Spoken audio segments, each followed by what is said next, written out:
In December 2018, during the New Year's Eve, Edwin Campbell was arrested at his home after kidnapping a pizza delivery driver and murdering a neighbor. After being discovered, the man was charged and then locked up in a psychiatric hospital. In this dramatization provided by the pizza delivery man, we will learn his story. You know, I used to be one of those people who thought the streets weren't dangerous. I mean, I always thought that insecurity was something that only showed on TV, and that in reality, no one was really in danger as long as they didn't do anything risky. Today, I still regret how innocent the first was. Sometimes there are things that change the way you look at life, things that turn everything you believe in upside down and make you start from scratch. In my case, it all happened one night. One night, a person made me rethink everything I think, to the point of being terrified of the night. It all started at my old job. I used to be a pizza delivery guy at night. It didn't make good money, but it was supplemented by my morning job. That day was December 31st, and I was working nights before the party because I knew the tips were huge. In between my deliveries, I had to go to an apartment. Once I rang the doorbell, the door rang, inviting me into the apartment. I'm not going to lie, normally, I don't go into apartments and wait for the customer to come down. But I was in a hurry, I just wanted to give him the pizza, have my tip, and leave. Once I knocked on the door to the right room, the door opened, and a shy but noetic man opened the door for me. His house was horrendous, it was full of cockroaches and dirt everywhere. I handed him the pizza and let him pay me, but in a terrifyingly thin voice, the man spoke to me and caught me totally off guard. "Hey, would you like to stay and eat with me? It's a new year, and I feel very lonely. I would like someone to eat with me to celebrate." "Sorry, man, I have a family too. Please stay, I don't want to eat alone. This is a special day." I tried to free myself from his hand, but his fingers were like sharp claws. I understood that I was in a compromising situation, so in a firm voice, I told him that I had other orders and that I should keep working to celebrate with my kids. He looked disappointed but finally let go of my shoulder. I walked quickly to my bike. This person was totally insane. I admit I may have been a bit harsh with him, but I prefer to get that problem out of the way. While I was absorbed with my thoughts, I heard someone running quickly towards me. By the time I could react and turn around, it was too late. All I remember is seeing the man I had delivered the pizza to next to me, putting a strange smelling handkerchief to my nose. After that, everything went blurry, and with no energy in my legs, I fell to the ground. That strange smell, the one that the man had put on the handkerchief, that was chloroform. Confused and not knowing where I was, I opened my eyes after a long nap that could have lasted minutes or hours. As I looked around me, I began to remember everything that had happened and tried to scream, but I couldn't because I had a sack in my mouth. Even though I had seen it for a few seconds, I recognized the place. This was the apartment of the psychopath I had delivered the pizza earlier, only this time it was inside the house and not outside next to the door. I saw him again, next to the door. I saw him again. He was sitting there with the same sigh face, staring at me with a huge grin. Desperate, I moved around violently, trying to get out of his grip, but there was no way. The man had tied me so tightly that there was no way I could escape unless someone untied me. Seeing how helpless and terrified I was, the man approached me with the pizza box in his hand. "Hey, you were rude before. Were you really going to let a customer spend the holidays alone? What if he's depressed? A depressed person during a New Year's Eve party can do crazy things. Please let me go, my family is waiting for me. I just want to be with them." "Don't worry, I'm not crazy," he said. Once he told me this, my skin crawled, and I began to cry inconsolably. I knew it wouldn't help me at all, but it was the only way to unload all the sadness and despair I was suffering at that moment. Ignoring me, he approached me, and after opening the box, revealed a rotten pizza full of cockroaches. This was not the pizza I had delivered. Noticing my confusion, he spoke to me again, and what he said next made me realize what I was dealing with. He told me that he was going to save the pizza I gave him today to eat it in a few weeks. In the meantime, we were going to eat an old pizza that had been sitting in that box for weeks. I looked around and noticed something else. The house was full of pizza boxes, which may or may not have been empty. Trying to think of my chances of escape, my stomach turned as I watched the man eat the rotten pizza. I wanted to vomit, but the little liquid I managed to expel from my mouth was trapped in the sock in my mouth, forcing me to swallow it again. Meanwhile, he was still enjoying the disgusting rotten pizza. When he finished taking the first few bites, the nightmare continued. The psychopath began to mention to me how lonely he felt eating alone and how glad he was to have company at mealtime. He grabbed a piece of rotten pizza and passed it over my face, trying to shove pieces of mozzarella in with his fingers, which was forcing the sock into the side of my mouth. Happy New Music Year. Oh wait, it's bad luck to say it this soon. Right now, eat up. My only reaction to this was to cry and cry, trying my hardest not to vomit and choke. Suddenly, in a moment of salvation, I heard something. Someone was banging on the door. The psychopath noticed this too and slowly approached to see what was going on. Once he did, I could see for a few seconds that there was a lady behind the door, and she looked furious. Once the psychopath approached her, the lady asked him several questions about why there was so much screaming or if something had happened. The psychopath denied everything, and the situation quickly escalated. They both raised their voices, and in an act of impulsivity, the lady peeked into the apartment and saw me. Her reaction was obvious. She began to scream in desperation as she ran to her room after removing the lock and opening the front door. The psychopath ran in the direction of the lady. Since I was tied up, I couldn't see anything, but what I was hearing was enough. First, I heard the psychopath's footsteps running towards the lady. Once he caught up with her, he used his hands to slam her head against the floor.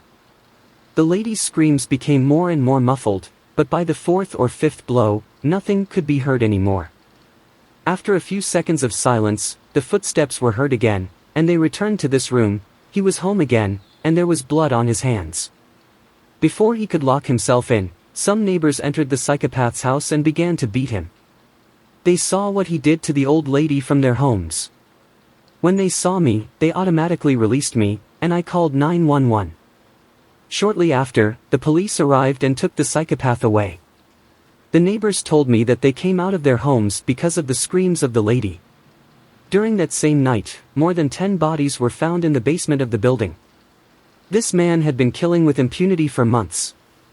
After the police interviewed him, he kept saying that he was innocent, as he only invited people to join him for a meal. The man was locked up in a psychiatric hospital, and I find it hard to believe that he will ever be released. So far, they have never found his family or anyone to come take care of him, and his case is only going downhill. As for me, that was the last time I ever worked delivering pizzas or with any job that involves interacting with people. I feel like something in me was broken that day. Just thinking about what that psychopath would have done to me if the lady hadn't interceded just turns my stomach.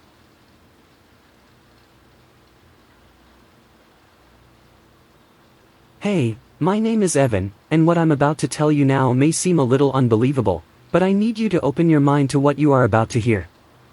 This is the story of how a simple New Year's Eve party with my family turned into an encounter with the unknown, and that encounter almost made it the last party we ever had in our lives. It was the last night of the year, and we were all excited to welcome the new year. My family and I decided to celebrate in a secluded cabin on the outskirts of town. The cabin looked like a lovely place in the pictures, surrounded by thick forest. We arrived before dark and settled in. The atmosphere was quite good. We were all very happy to be able to celebrate the holidays together and away from the city. The cabin looked cozy with a huge fireplace in the living room. We had a simple dinner and toasted with champagne as we awaited the arrival of the new year. As the night progressed, the temperature outside the cabin dropped, and the wind blew hard through the trees. Let me ask you, did it ever happen to you that out of the blue, you started to feel that something was very wrong? It was a really strange feeling. Even though we were all together, I felt a strange sense of uneasiness, a feeling that my family and I were in danger. I tried to calm down. Surely, it was the nerves for the new year that was coming, although at that moment, I knew I shouldn't ignore my feelings. I knew I was lying to myself by denying them. We decided to play board games to distract ourselves. While we were playing, we heard knocking at the door. At first, we thought it was the wind or some animal in the woods, but the knocking became louder and more persistent. While my family was left to play, I approached the door to see what was causing the noise.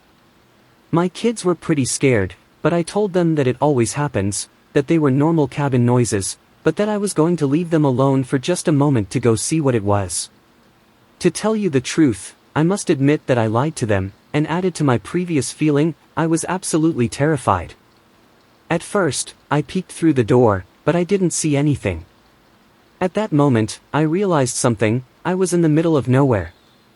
Why was I so afraid?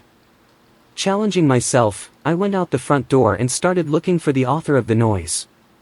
My search was unsuccessful, and to be honest, I was happy. Despite the strangeness, we continued with our games, trying to ignore the banging, but the atmosphere in the cabin was becoming increasingly tense. The lights began to flicker and suddenly went out completely. We were plunged into total darkness. Dad, does this always happen? Mom, I'm scared. What's happening? Dad, please make the light come back.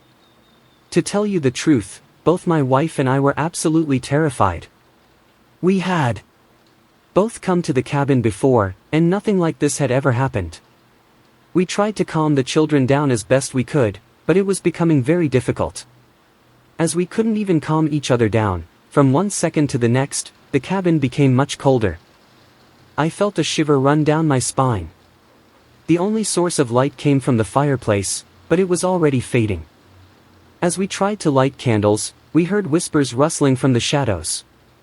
The voices were barely audible, but they were loud enough for everyone to hear. Dad, did you hear that? You heard that, didn't you? As we walked through the rooms, I felt something watching us. As we reached the master bedroom, the door slammed shut behind us. We tried to open it, but it was no use. It was as if the door was sealed. Suddenly, a dark shadow appeared in a corner. It had no definitive shape, just a dark mass moving slowly toward us. We shouted and struggled with the door, but nothing. It was still completely closed. The shadow was getting closer and closer, and I could feel pressure in the air, as if it was becoming more and more suffocating with each passing second. My children were crying, and my wife, in a panic, was banging on the door with me as hard as she could. In desperation, we managed to get the door open and escape from the room. We ran into the living room and closed the door behind us. The shadow didn't seem willing to follow us for now. We stood in the living room, trembling with fear and not understanding what had just happened. We decided to leave the cabin and look for help. But when we opened the front door, we were confronted with a completely different landscape. The forest was shrouded in dense fog, and we couldn't see more than a few meters ahead. There were no road signs or lights from any other nearby cabins. Not knowing where to go or what to do, we ran without direction, hoping to find some sign of civilization. The fog enveloped every step we took. Before I knew it, my wife and son were gone. I wanted to go back to look for them. I wanted to retrace my steps and face whatever was behind me, but I couldn't do it. My daughter was still in my arms, so I decided to just keep running while covering her face, hoping to find someplace to leave her so I could turn around and go look for the rest of the family. Unlike my daughter, I could see everything. As we moved forward, we heard distant laughter and murmurs that seemed to come from everywhere. I felt watched, haunted by something invisible. As I looked into the forest, I could see shadows running everywhere, coming and going, surrounding us. Behind us, we could see nothing, but for some strange reason, I knew there was something there. After what seemed like an eternity, we reached the road, but it was completely empty. There I saw a strange figure standing in front of us. It was a tall, thin silhouette with glowing eyes staring at us.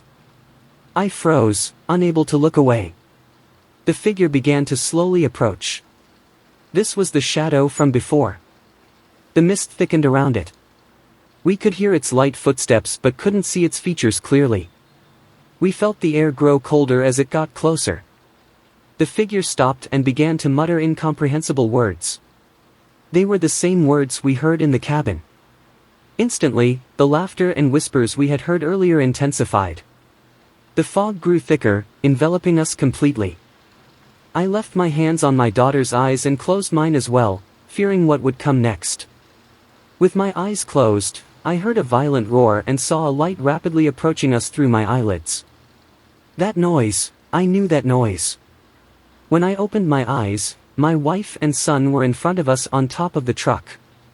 I climbed in with my daughter while the figure was still approaching. My wife tried to start the truck, but it wouldn't start.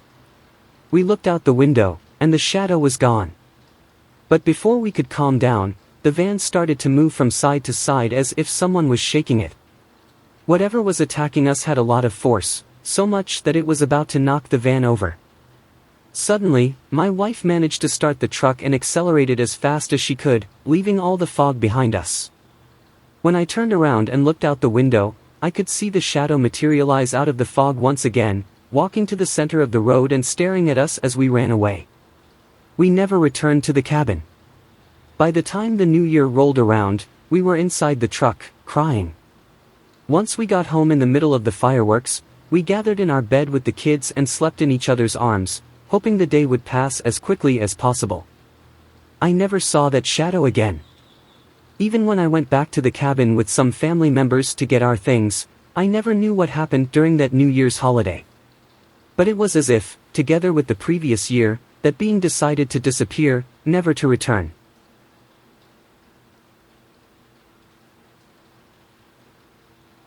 Hi, I'm Daniel, and I'm a firefighter.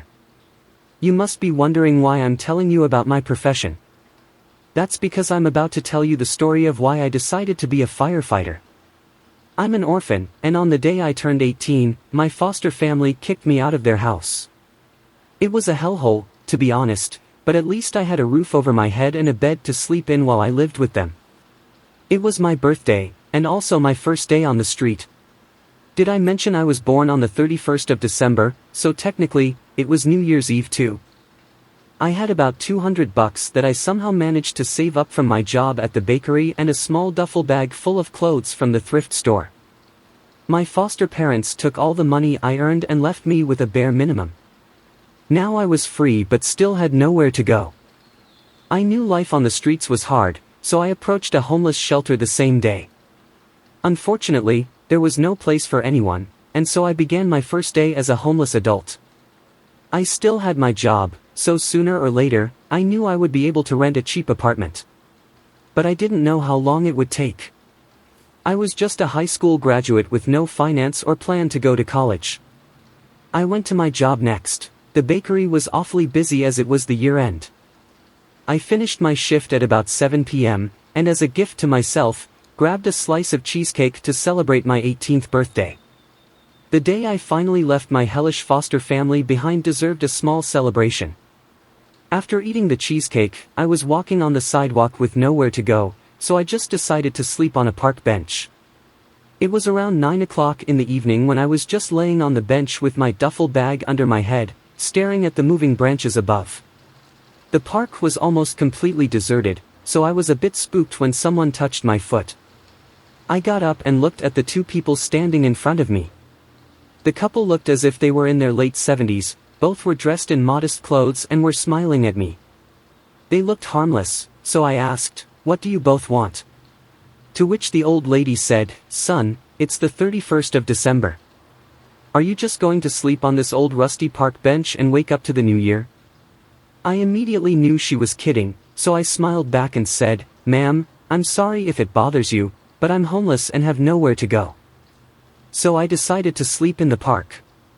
Son, it's going to be the new year in a few hours, and no one deserves to be alone on the last day of the year. Would you like to join us for dinner tonight? We would love to host you." Apart from a single slice of cheesecake, I had nothing the whole day. My stomach grumbled in acknowledgement before I could even say yes. So I had no choice but to go with the couple. They both smiled at me and led the way to their home. I silently followed the couple as they took me to their home, which wasn't far away from them. Once we entered their modest one-story home, I immediately smelled the food. It was chilly outside, but their home was pretty warm and comfy. We sat around the table, which was full of delicious-looking dishes. The couple was very hospitable and let me have the first serving of each dish. Soon, we were all laughing and enjoying the food. They even asked me what my story was, and I told them what happened, even the fact that it was my birthday that day. Soon, our meal came to an end, and the old lady brought a cheesecake. Son, I may have prepared the whole dinner, but I'm not so good at making desserts. My husband bought this cake from the famous bakery downtown. I hope you like it. I just stared at the couple with tears in my eyes. It was a great coincidence. What were the odds that the couple had bought the cake that I loved the most from the bakery I worked in on my birthday and now had invited me to share their meal with them? I had no words, so I began weeping at the dinner table. The old man patted my back and helped me gain my composure. At last, we cut the cake, and it was the first real birthday I'd ever had. None of my foster families cared about my birthday, always too drunk or too busy on the last day of the year to pay attention to me. I ate half of the cake, even though I was full. It was finally my time to leave. I could not impose on the old couple anymore, although they insisted I stayed in their home instead of seeking shelter in the park. But I was not going to exploit their generosity, so I left. While I was tying my shoes, the old lady handed me a container full of the remaining cheesecake. "Don't you guys want to eat it?" I asked, to which the man replied, "We old folk, we should stay away from sweets if we want to live a long life," and then he laughed. I left their home with a full stomach and a heavy heart, with only one thought on my mind: why did I never have a foster family like this? The next day I was woken up by an unknown man wearing a suit. I'd slept on the same bench in the park. "Are you Daniel Jordan?" "Yes, I am." "Who are you?" "Oh, I'm Michael Rivers. I work at the homeless shelter." "You were there yesterday looking for a bed." "Well, one of the occupants just left, so we have a spot for you if you're still interested." Michael asked. "Yes, that would be great." "Good. So follow me. Let's get you settled in." On our way to the shelter, he asked me a few questions about myself. We made small talk, and finally, he said, "You must be starving, Daniel. Let's hope the breakfast buffet is still open when we reach the shelter." I knew he was joking, but suddenly I reached into my duffel bag and grabbed the container full of cheesecake, remembering the whole evening I spent with a nice old couple. I wished to know more about them and who they were. As of yesterday, I hardly got any chance to speak about them, partly because I was busy eating and answering their questions. So, I decided to ask Michael, "Hey, do you know Mr. and Mrs. Alberto? They live on 83rd Street. They must be well into their late 70s. Michael stopped in his tracks and looked me straight in the eyes and said, "The Alberto family died in a fire years ago. It's a quite well-known tragedy in this part of the town. The home on 83rd Street has not been renovated since the fire in which Mr. and Mrs. Alberto passed away. What do you want to know about them all of a sudden?" I just stood on the sidewalk listening to Michael. I knew that Michael grew up in this neighborhood, he had just mentioned it, so his information could be trusted. But I couldn't shake the fact that I just had dinner with a couple of hours ago. I stuffed my duffel bag into Michael's hands and ran towards 83rd Street. Michael had no chance of knowing what was wrong with me, so he ran behind me too. Once we both stood in front of the Alberto house, it would be an understatement to say that I was shocked because I was shaken to my core. The home was no more than several pillars and a few walls attached to a broken, crumbled roof. The remains of the home were completely charcoal black, indicating that fire had destroyed the home and killed its owners. "What are you looking at, buddy? What's so interesting in this burnt house that you ran almost 5 blocks to see it?" Michael asked, catching his breath. "You may think I sound crazy, but I've met the Albertos." "Oh, so you know them from your childhood?" Michael thought I had met them when they were alive. "No, Michael, I met them yesterday." "What? What are you trying to say? Are you drunk, Daniel?" "No, I'm sober, but I met them in the park yesterday, and I narrated the whole incident to him." Michael was confused and didn't believe me at first. But when I started to specify the details of the home from before it was burnt and how the couple offered to help me, he too believed that I had indeed met the ghost of Mr. and Mrs. Alberto that day. Standing in front of that burnt house, I decided to be a firefighter.